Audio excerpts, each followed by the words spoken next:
Why is everyone being weird about my apartment? It was a two-bedroom with huge windows and brand new appliances in downtown for an unbelievable price. When I called the landlord, he said, "It's been a struggle to rent out for obvious reasons," and kept apologizing like something was wrong with it. When I said I'd take it, he paused at me for a long time before saying, "Seriously?" I had no idea what he meant, but I signed the lease that afternoon.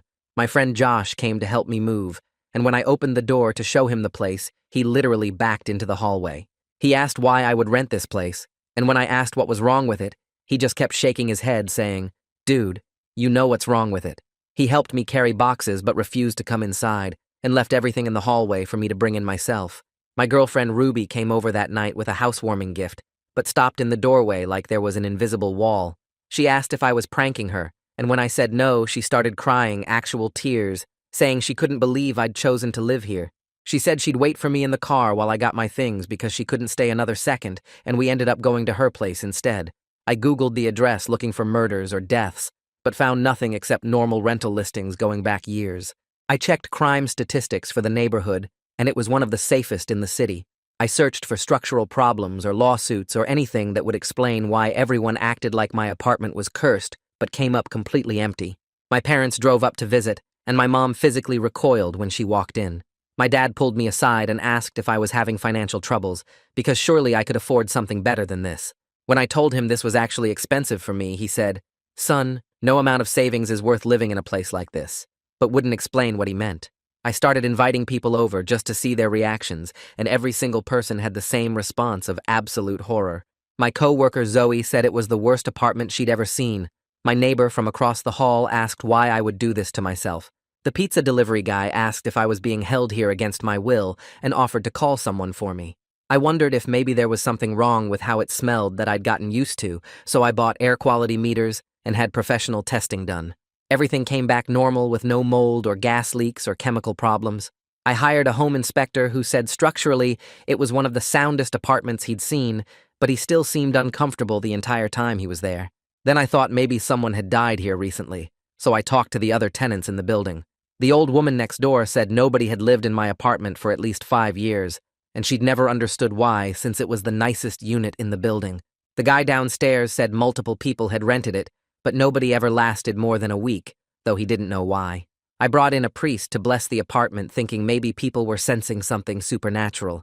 He walked through every room with his holy water, but said he didn't feel any negative presence, though he admitted he wouldn't want to live here himself. When I asked why, he just said, "You really don't feel it?" and left without explaining. Ruby finally agreed to try staying over, but she couldn't sleep and spent the whole night sitting in a chair fully dressed. In the morning, she said she couldn't date someone who chose to live in a place like this because it said something about my judgment. She broke up with me that day, saying she'd tried to be supportive but couldn't handle it anymore. I contacted previous tenants through old rental records, and one guy named Miles agreed to talk to me. He said he'd lasted 3 days before moving out and forfeiting his deposit. When I asked what was wrong with the apartment, he said, "If you don't know, then I can't explain it, but nobody should live there." He said 4 other people he knew had also tried to rent it over the years, and none of them could handle it. After 3 months, I'd gotten used to people refusing to visit and having to meet everyone at coffee shops or their places. The landlord called to check if I was still there, and when I said yes, he sounded shocked. He said I was the longest tenant he'd had in that unit since 2018 and offered to reduce my rent to $600 if I'd stay through the year. I asked him point blank what was wrong with the apartment, and he was quiet for a long time before saying he'd tried to fix it but couldn't. When I asked what he'd tried to fix, he said the previous owner had warned him about the apartment, but hadn't explained the problem either. He said he'd sell me the whole building for half its value if I wanted it, because he just wanted to be done with it. I was thinking about it when I found a note under my door that just said, "We need to talk about your apartment," with a phone number. When I called, the woman who answered wouldn't tell me her name, but said she'd been tracking everyone who'd lived in my unit for the past 15 years. She said I was different from all the others, and when I asked her what she meant, she started to cry. She took this shaky breath on the phone and told me we needed to meet in person to explain everything. She suggested a coffee shop downtown tomorrow afternoon, somewhere public and safe for both of us. I agreed right away because I was desperate for any answers about my apartment. After hanging up, I grabbed a notebook and started making a list of every weird reaction people had to my place. The list filled 3 whole pages with 47 different times people refused to come in or ran away. Josh backing into the hallway that first day, Ruby crying at the doorway, My mom physically pulling back when she walked in. My dad asking about my finances. The pizza guy offering to call for help. Every coworker who visited and left immediately. All the delivery people who wouldn't cross the threshold. The priest who blessed it, but wouldn't stay. Miles lasting only 3 days. The home inspector being uncomfortable the whole time. The old woman next door saying nobody understood why it stayed empty. The guy downstairs mentioning people never lasted more than a week. Writing it all down made the pattern even more obvious. That night, I walked through every room real slow, trying to feel whatever made everyone else so scared. I pressed my hands against the walls, feeling for vibrations or cold spots. I stood in each corner, breathing deep to catch any weird smells. I turned off all the lights to see if anything glowed or moved in the dark. I laid on the floor in the living room, listening for sounds in the walls or ceiling. I checked behind every piece of furniture and inside every closet and cabinet. I ran my fingers along the window frames, looking for gaps or damage. I examined the electrical outlets and light switches for burn marks or strange wiring. I even got down and looked at the baseboards and under the radiators with a flashlight. But it all just felt like home to me, comfortable and normal and safe. The next afternoon, I left an hour early and walked to the coffee shop to calm my nerves. I picked a corner table where I could watch the door and ordered a black coffee that I was too anxious to drink. My hands were shaking a little as I watched people come and go. Every time the door opened, I wondered if it was her. I kept checking my phone even though she hadn't texted. I'd written down a bunch of questions in my notebook about the apartment. After what felt like forever, this woman in her 50s walked in carrying a thick brown folder. She looked around the coffee shop until her eyes landed on me in the corner. She walked over real careful, like she was nervous too, and asked if I was the tenant from Unit 4B. When I said yes, she dropped into the chair across from me like her legs gave out. She looked exhausted, like she hadn't slept in days. She wouldn't tell me her name, but opened the folder and spread papers across the table. There were spreadsheets with columns for dates and names and how long people stayed. Every single tenant of my unit going back 15 years was documented on these pages. Move-in dates, move-out dates, and notes about what they experienced in the apartment. The longest anyone lasted before me was 11 days back in 2016. Most people left within 3 or 4 days. Some only made it hours. She pointed to an entry from 2009, and her voice got quiet. She told me that was her sister who'd moved into my apartment that summer. Within 2 days, her sister started having severe anxiety and couldn't eat or sleep. By day 4, she was having panic attacks every few hours. On day 6, she moved out and went to stay with friends. Her sister never got better after leaving the apartment. 8 months later, she died from an overdose that everyone said was intentional. I asked what was wrong with the apartment, and she just shook her head. She said nobody could explain it right because it didn't make sense. People felt this crushing dread and physical pain and needed to escape immediately, but I was somehow immune to whatever caused it. She pulled out printed emails from a folder pocket and laid them out for me to read. Former tenants describing chest pressure that made it hard to breathe, metallic tastes in their mouths that wouldn't go away, nightmares every single night about walls closing in, feeling watched even when alone in the bathroom, headaches that started the moment they entered and stopped when they left, nausea that got worse the longer they stayed inside. One person wrote about their hair falling out in clumps after 5 days. Another said their vision went blurry until they moved out. The descriptions were all so similar, even though these people never met or talked to each other. I told her about all the tests I'd done trying to figure out the problem. The air quality meters showing everything was normal. The professional testing finding no mold or gas leaks or chemicals. The home inspector saying it was structurally perfect. Even the priest who blessed every room but found no evil presence.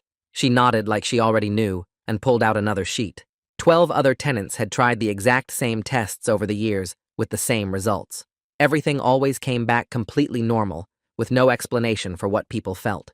She pushed a small piece of paper across the table with an email address written in neat handwriting and told me to send her everything I noticed about the apartment.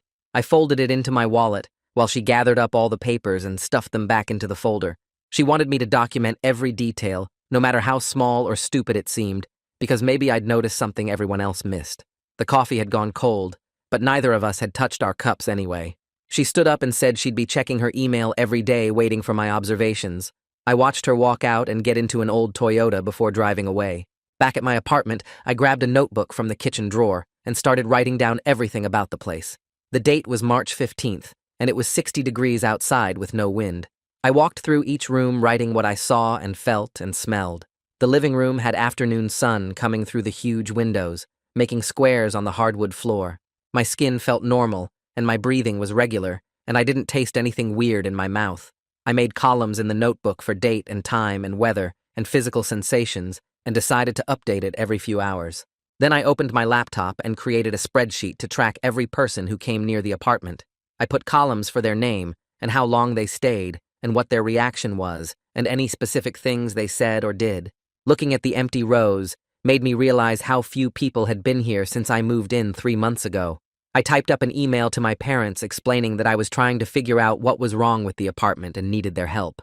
I asked them to describe exactly what they felt when they visited and to be as specific as possible about the physical sensations. Mom wrote back within an hour, saying she'd felt this crushing weight on her chest the moment she walked through the door. She said it was like the air was too thick to breathe, and her heart started racing for no reason. She kept feeling like something terrible was about to happen, even though she could see everything was fine. Dad's email came later that night, and he described feeling trapped like the walls were slowly moving closer. He said his ears felt full like when a plane takes off, and he had this urgent need to get outside immediately. He apologized for not being able to explain it better, but said it was the worst feeling he'd ever experienced in a building. 3 days passed with me updating my notebook every few hours and not finding anything unusual about the apartment. Then I got an email from the woman with a bunch of links to scientific articles about something called infrasound. The articles explained how sound waves below what humans can hear could still affect our bodies and make us feel scared or sick. One study showed that certain frequencies around 7 or 8 hertz could cause anxiety and dread and even make people see shadows in their peripheral vision. She wondered if maybe the building design was creating these low frequencies when the wind hit it just right, or the heating system turned on. I spent the rest of the day reading about infrasound and how it could come from all kinds of sources like fans or pipes, or even the shape of a room. I found a special microphone online that could detect these super low frequencies and ordered it with express shipping. While waiting for it to arrive, I started paying more attention to my neighbors and noticed the old woman next door never seemed bothered when she walked past my open door. She'd smile and wave like everything was normal while other people in the hallway would speed up or look uncomfortable. I knocked on her door one afternoon and asked if she'd ever felt anything weird near my apartment. She touched her hearing aids and laughed, saying she was practically deaf, so she probably wouldn't notice whatever everyone else was feeling. She said she'd lived here for 20 years, and my unit had always been hard to rent, but she never understood why since it was the nicest one in the building. Her comment about being deaf stuck in my head, because if the problem was sound-related, then maybe she couldn't hear or feel it. The microphone arrived 2 days later in a small box with instructions for connecting it to my laptop. Requested Reds is on Spotify now. Check out link in the description or comments. I downloaded the analysis app and spent the entire weekend taking recordings in every room at different times. I'd set it up in the bedroom for an hour, then move it to the kitchen, then the bathroom, then the living room. The data started showing these occasional spikes in the low frequencies, especially when the wind picked up outside. Sunday afternoon, when the wind was really strong, the readings showed a clear pattern around 7 hertz, which was exactly in the range that could cause fear responses. I put everything into a detailed report with graphs and timestamps and sent it to the woman. She forwarded it to someone she knew who worked as an acoustic engineer, and he replied saying the readings looked like something called Helmholtz resonance. He explained that the building might be acting like a giant whistle when wind hit it at certain angles, and the sound was at a frequency most people could feel, but not hear.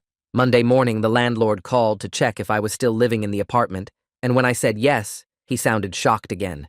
He offered to drop my rent to $500 a month if I'd sign a 2-year lease right away. I told him I might have figured out what was wrong with the apartment and asked if he'd pay for professional acoustic testing. The line went quiet for a long time before he said he couldn't afford any more investigations into the problem. He'd already spent thousands trying to fix whatever was wrong, and nothing had worked. After hanging up, I went online and started researching the building's history through city records. I found the original building permits from 1978 and noticed something weird in the ventilation plans.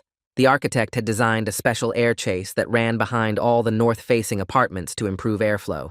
The chase was basically a hollow channel that connected all the units on that side of the building. If wind hit the building just right, it could turn that whole chase into a resonance chamber, creating infrasound that would affect everyone in those apartments. 2 weeks went by before I got an email from the woman with a subject line that just said, "Found more." She'd tracked down 3 former tenants who were willing to talk about their experiences in my apartment. One guy mentioned something interesting about how the discomfort got way worse on windy days. That matched perfectly with the frequency data I'd been collecting for weeks. I spent the next few days calling acoustic consultants until I found one named Harry Solomon, who didn't hang up when I explained the situation. He was skeptical, but when I offered to pay half his fee up front, he agreed to bring specialized equipment to test the apartment. While waiting for Harry's visit, I decided to try my own experiment with foam panels from the music store. I bought 12 panels and some heavy blackout curtains to see if I could dampen whatever resonance was happening. Josh agreed to be my test subject, even though he still refused to actually come inside. I hung the panels on the walls and put up the curtains, then called him over. He stood at the doorway for about 30 seconds before shaking his head. He said the awful feeling was maybe 20% less intense, but still unbearable. Harry showed up the following Tuesday evening carrying 3 metal cases of equipment. The wind was already picking up outside, which he said would be perfect for testing. As soon as he stepped through the door, he stopped and looked around with this uncomfortable expression. He said something definitely felt off, but he couldn't explain what exactly. We spent the next hour setting up monitors in every room while he explained how infrasound affects the human body. He had devices that looked like small black boxes with antennas sticking out. He placed one in each corner of the living room and bedroom, then set up a laptop on my kitchen table. Around 8 o'clock, the wind really started howling outside, and suddenly all his equipment lit up like a Christmas tree. The laptop screen showed these massive spikes in a frequency he said was exactly 7 hertz. Harry got excited and started taking readings from different spots in the apartment. He explained that 7 hertz is known to cause fear and discomfort in most people because it matches the resonance frequency of human eyeballs. Some people just aren't sensitive to it, which explained why I could live here without problems. He spent another hour tracing the source with some kind of directional sensor that looked like a metal wand. Eventually, he pointed at the wall behind my couch, where the ventilation chase was located. He said the chase was acting like a giant organ pipe when wind hit the building at certain angles. The whole thing was basically turning my apartment into a fear machine. Harry did some calculations on his laptop and estimated that professional acoustic treatment would cost about $8,000. He said they could install special baffles and dampening material that would reduce the resonance by 70%. I asked if that would make it completely normal, and he shook his head, saying nothing could eliminate it entirely. The building's design was fundamentally flawed, but they could make it bearable for most people. I typed up Harry's entire report and emailed it to the landlord that same night. My phone rang within 5 minutes, and the landlord sounded panicked. He admitted he'd known about the sound issue for years, but previous attempts to fix it had failed. He'd tried different contractors and spent thousands already with no improvement. Then he made an offer that surprised me. He said he'd pay for the full treatment if I signed a non-disclosure agreement and promised not to sue. He wanted this problem to go away quietly, without any legal trouble or bad publicity. I told him I needed time to think about it, and hung up. The next morning, I forwarded everything to the woman who'd been tracking the apartment. She called me immediately, and for the first time told me her real name was Roberta Lynch. She was furious when I explained the landlord's offer. She said he'd been knowingly renting an uninhabitable apartment to people for years. We should report him to housing authorities and maybe even the police for fraud. She couldn't believe he wanted me to stay quiet after all the suffering he'd caused. I spent the next week going back and forth on what to do. Every morning I'd wake up in my apartment knowing it was basically torture for normal people. I made lists of pros and cons, but couldn't decide if taking the fix was selfish or practical. On one hand, the landlord had deceived dozens of tenants over the years. On the other hand, reporting him wouldn't fix the apartment, and I'd have to move. Plus, the $8,000 treatment could help future tenants, even if I had to keep quiet about why it was done. My phone buzzed with a text from Ruby, asking if I ever figured out what was wrong with the apartment. I sent her Harry's full report with all the technical details about the 7 hertz frequency. She replied within minutes, saying she was glad there was finally an explanation. She couldn't believe I'd stayed there so long knowing something was wrong, even if I couldn't feel it myself. I called 3 lawyers that week and made an appointment with the one who actually answered her phone instead of having an assistant screen calls. Her office was in a small strip mall between a nail salon and a tax prep place, and when I walked in, she was eating a sandwich at her desk while typing on her laptop. She waved me to sit down and kept chewing while I explained the whole situation with the apartment and the landlord's offer to pay for acoustic treatment if I signed an NDA. She put down her sandwich and pulled up something on her computer, then turned the screen toward me, showing similar cases where landlords had rented out places with known problems. She said the NDA would probably hold up in court, but the landlord could be looking at criminal fraud charges for knowingly renting an uninhabitable unit to dozens of tenants over the years. She told me to document everything I had, every email and text and phone record, before making any decision about the NDA. I paid her consultation fee and left with a folder full of printouts about tenant rights and fraud statutes. 2 days later, I was taking out my trash when Melvin Steele from maintenance stopped me in the hallway. He'd been fixing something in the basement and mentioned he'd always noticed the building hummed on certain nights, especially when the wind picked up. He'd thought it was the old boiler system, but after hearing about my apartment situation from the old woman next door, he wondered if the hum was related to what everyone felt in my unit. He said he'd worked in the building for 8 years, and my apartment had always been a problem, with people moving out almost immediately, and the landlord constantly trying different fixes that never worked. That night, I sat at my computer and started building a website with everything we'd found so far. I uploaded Harry's acoustic report with all the technical data about the 7 Hz frequency, then added anonymized quotes from the former tenants Roberta had tracked down over the years. I included the frequency measurements I'd taken myself and created a timeline showing how long each tenant had lasted in the apartment going back 15 years. I didn't publish the site yet, but having everything organized in one place helped me see the full scope of what had been happening. The landlord must have been getting nervous because he called the next morning and increased his offer to cover the full $8,000 acoustic treatment, plus give me a year of free rent if I'd sign the NDA. He sounded desperate and mentioned he'd been trying to sell the building for 5 years, but every deal fell through when potential buyers learned about the problem unit.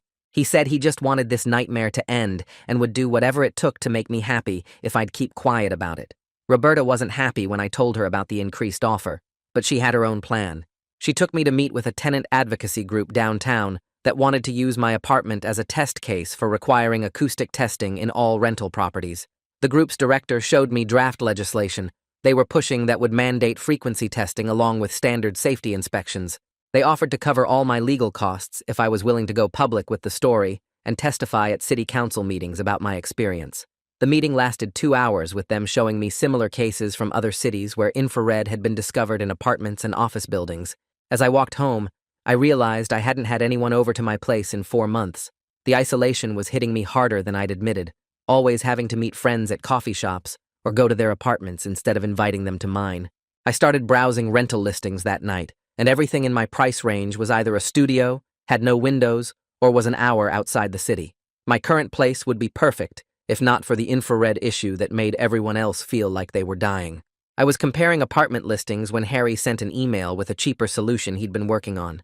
Instead of the full acoustic treatment, he could install a series of baffles in the vent chase for about $3,000 that would reduce the resonance by 50%. He admitted it wouldn't eliminate the problem completely, but it might make the apartment bearable enough for short visits from friends and family. The solution wasn't perfect, but it was better than nothing and wouldn't require tearing apart the walls. I forwarded Harry's proposal to the landlord, who called back within 10 minutes and agreed immediately. He said he'd schedule the work for next week and still wanted the NDA, but I pushed back and negotiated it down to just agreeing not to post anything online or talk to media about the building. He could live with that as long as I didn't actively publicize the problem. The installation crew showed up Monday morning with boxes of acoustic baffles and rolls of mass-loaded vinyl.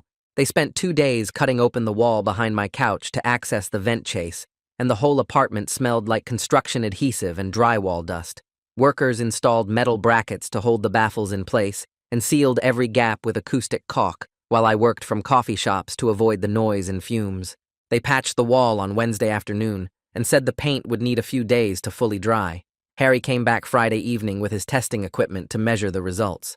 He set up the same monitors in each room, and we waited for the wind to pick up, while he explained that the baffles should interrupt the standing wave pattern that had been creating the 7 Hz frequency. Around 7, the wind started gusting, and his equipment showed the infrared was reduced by about 60%, down from dangerous levels to merely uncomfortable for most people. He said it wasn't perfect, but should significantly decrease the awful feeling most people experienced in the apartment. The next weekend, I texted Josh asking if he wanted to test out the changes since he'd been the first person to refuse entering when I moved in. He showed up Saturday afternoon carrying a 6-pack and stood in the hallway for a full minute before taking a deep breath and stepping through my door. His whole body tensed up like he was walking into a freezer, but he made it 3 steps into the living room before stopping. He looked around with wide eyes and said it wasn't as bad as before, but still felt wrong somehow. We stood there counting seconds, and he made it to 5 minutes before backing toward the door saying he needed air. Outside in the hallway, he leaned against the wall, breathing hard, but admitted the crushing feeling wasn't as strong as the first time. I marked it down in my notebook as a partial success, while he headed home still shaking his head. That evening, Roberta called after I'd emailed her about Josh's visit and the acoustic work. She went quiet for a long time before saying she was disappointed I'd taken the landlord's deal instead of going public. I explained about the money and needing a place to live, and she said she understood even if she didn't agree. She asked me to at least keep documenting everything in case future tenants needed the information, which I promised to do. We talked for another 20 minutes about the infrared frequencies, and she mentioned finding 3 more former tenants who'd described the same awful sensations. My parents drove up the following weekend to see if the improvements made any difference. Mom walked in holding Dad's hand and managed to sit on my couch, though her face stayed tight with discomfort. She lasted almost exactly 30 minutes before standing up and saying she needed to leave. Dad sat in my kitchen chair for a bit longer and said it still felt wrong, but not like the walls were attacking him anymore, which was the most specific description he'd ever given. They took me out for lunch instead of staying, and Mom kept patting my arm, saying she was glad I'd figured out the problem, even if the solution wasn't perfect. Back home, I updated my spreadsheet with everyone's reactions and visit times.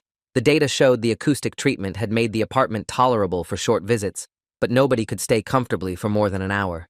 The infrared was reduced enough that people could enter, but still present enough to affect anyone sensitive to those frequencies.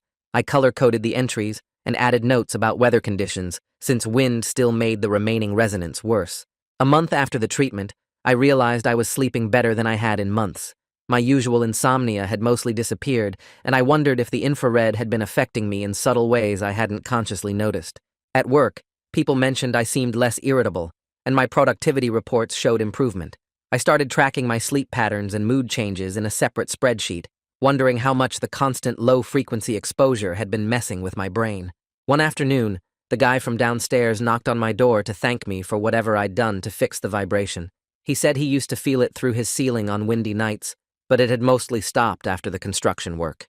His wife's insomnia had gotten much better, and she wasn't taking sleeping pills anymore, which made him emotional as he talked about how long she'd been struggling. I added their improvements to my documentation, thinking about all the people this building had been affecting, without anyone understanding why. Ruby finally agreed to visit after I sent her Harry's latest test results showing the frequency reduction.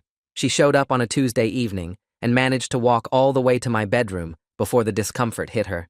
She lasted 20 minutes sitting on my couch with her arms wrapped around herself before saying she needed to leave. In the hallway, she said she was proud of me for solving the mystery, but we both knew our relationship couldn't be repaired after everything that had happened. She hugged me goodbye, and we both knew it was really goodbye this time. A few weeks later, I met someone named Amy at a coffee shop who laughed when I warned her about my weird apartment situation. She came over that weekend and managed to stay for 3 hours before the subtle wrongness got to her. She joked that it was like a built-in relationship test, because if someone stayed over, you'd know they really liked you. We started dating and she'd visit for a few hours at a time, though she never stayed overnight. 3 months after the acoustic work, the landlord called to tell me he'd found a buyer for the building. A company wanted to convert it to offices, and they knew about the acoustic issues from Harry's report. They planned to completely gut the ventilation system during renovation, which would finally fix the infrared problem permanently. He sounded relieved to finally be done with the building, after years of struggling with the apartment nobody could stand. The sale went through quickly, and 2 weeks later, I got an official notice giving me 6 months to vacate for renovation. The letter was apologetic and offered moving assistance, but I wasn't upset about leaving anymore. I started apartment hunting seriously and found a normal 1-bedroom where Josh could visit without fleeing and Amy could stay overnight without discomfort. Part of me would miss this strange place despite everything, because it had been home through one of the weirdest periods of my life. Roberta and I spent the next 2 weeks putting together everything we'd learned into one big report. We met at coffee shops with our laptops and stacks of papers, organizing Harry's test results and all the tenant stories we'd collected over months.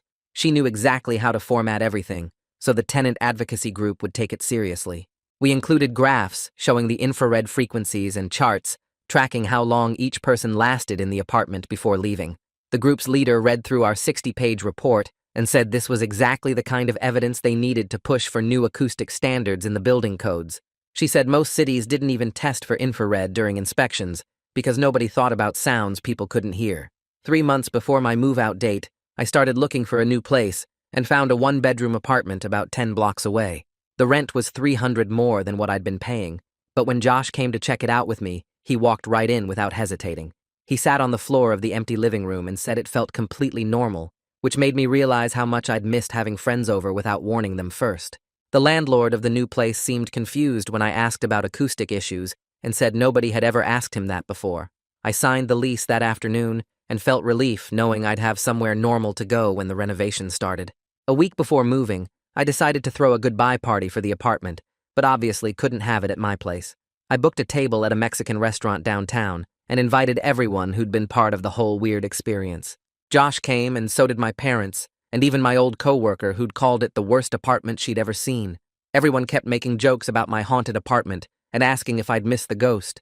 Harry showed up with his wife and told the whole table about the infrared discovery, which had people asking questions about whether their own apartments might have the same problem. Roberta brought cake that said, "Goodbye Apartment 4B," and we all laughed about how insane the whole situation had been. While packing up my bedroom, I found the journal I'd started keeping in those first weeks when nobody would visit. Reading through those early entries made my chest tight, seeing how confused and alone I'd been back then. I'd written things like, "Maybe I'm going crazy," and "Why can't anyone else stand being here?" over and over. The investigation had given me something to focus on during those lonely months and led me to Roberta, who'd become an actual friend, not just someone investigating the same mystery. I packed the journal carefully, thinking about how different everything was now that we'd solved it. Harry came by to collect all his monitoring equipment that had been set up in my living room for months. He disconnected the sensors and microphones while telling me he'd submitted a paper about our case to the Journal of Building Acoustics. He said reviewers were really interested because most infrared cases involved old churches or tunnels, not modern apartment buildings. Before leaving, he shook my hand and said I had golden ears just in reverse, since I couldn't hear what drove everyone else away. His equipment left rectangular marks on the walls where dust had collected around them. The old woman from next door knocked while I was packing my kitchen and said she'd heard I was moving out. She adjusted her hearing aids and told me I'd been the quietest neighbor she'd had in 20 years.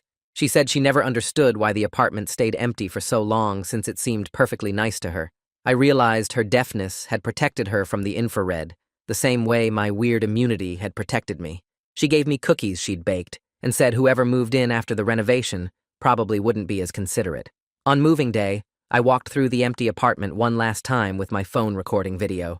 The huge windows still let in amazing light, and the hardwood floors gleamed just like when I'd first seen the place. Standing in the empty living room, I felt weirdly grateful for everything this apartment had put me through. It taught me to trust my own experience, even when everyone said I was wrong. It taught me to investigate and document and not give up when things didn't make sense. It connected me with people like Harry and Roberta, who took weird problems seriously. The apartment might have been uninhabitable for most people, but it had been exactly what I needed, even if I hadn't known it at the time. Before leaving, I went to the kitchen and opened the drawer where I used to keep my takeout menus. I left a note explaining the infrared problem and Harry's contact information for whoever did the renovation work. Maybe it would help them design something better than the acoustic baffles we'd installed.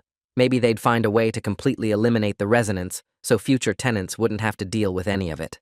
I locked the door and dropped my keys in the landlord's mailbox, feeling like I was closing a really strange chapter. Josh met me at my new apartment with his truck full of my boxes. We carried everything up to the third floor, and he immediately sprawled on my new living room floor without any hesitation.